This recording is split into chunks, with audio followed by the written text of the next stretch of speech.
Extra ஏதாச்சும் கற்றுக்கணும் அப்படின்னு ரொம்ப வருஷமாகவே ஆசைப்பட்டுட்டு இருந்தேன். காலேஜ் முடிச்சதுமே கல்யாணம் ஆகிடுச்சு, சிங்கப்பூர் போயாச்சு. அங்கே போய்ட்டு பிள்ளைங்களை பார்த்துட்டு கொஞ்ச நாள் ஒர்க் பண்ணேன், அவ்வளோதான்.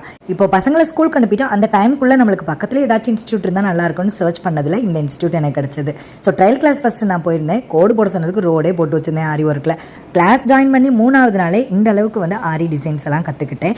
இப்போ நான் த்ரெட்டில் எப்படி போடுறது அப்படின்றத கற்றுக்கிட்டு இருக்கேன். நான் சூஸ் பண்ணது ஃபேஷன் டிசைனிங்கிறதுனால நம்மளை படம் வரைய வச்சுட்டாங்க. என்னடா படம் வரைய சொல்கிறாங்களே, நமக்கு அந்த அளவுக்கு வரைய தெரியாதே அப்படின்னு சொல்லிட்டு ஃபஸ்ட்டு யோசித்தேன். ஆனால் நமக்கு அந்த நுணுக்கங்கள்லாம் சொல்லி கொடுத்து நம்மளையும் ஒரு ஆர்டிஸ்ட் ரேஞ்சில் ஃபீல் பண்ண வச்சுட்டாங்க. ஏதோ சுமாராக வரைஞ்சி எனக்கு தெரிஞ்ச கலரிங் பண்ணியிருந்தேன். இப்போ தான் ஷேட்ஸ் எல்லாம் எப்படி பண்ணணும் அப்படின்றதெல்லாம் கொஞ்சம் கொஞ்சமாக கற்றுக்கிட்டு இருக்கேன். ஸோ இந்த கிளாஸில் பார்த்தீங்கன்னா தியரியில் ஆரம்பித்து ப்ராக்டிக்கல் வரைக்கும் எல்லாமே இருக்குது. இந்த இன்ஸ்டியூட் மதுரையில் எங்கே லொக்கேட் ஆகிருக்கு, என்னென்ன கோர்சஸ்லாம் ஆஃபர் பண்ணுறாங்க அப்படின்ற டீட்டெயில் வேணும்னு நினச்சிங்கன்னா கமெண்ட்டில் சொல்லுங்கள். நான் டீட்டெயிலாக நெக்ஸ்ட் வீடியோவில் சொல்கிறேன். என்ன மாதிரியே இந்த கிளாஸ் எங்கே இருக்குன்னு சர்ச் பண்ணிட்டு இருக்கீங்கன்னா அவங்களுக்கு மட்டும்தான் இந்த வீடியோ, ப்ரொமோஷன்லாம் கிடையாது. அவங்களோட இன்ஸ்டா பேஜும் இதில் நான் டேக் பண்ணியிருக்கேன்.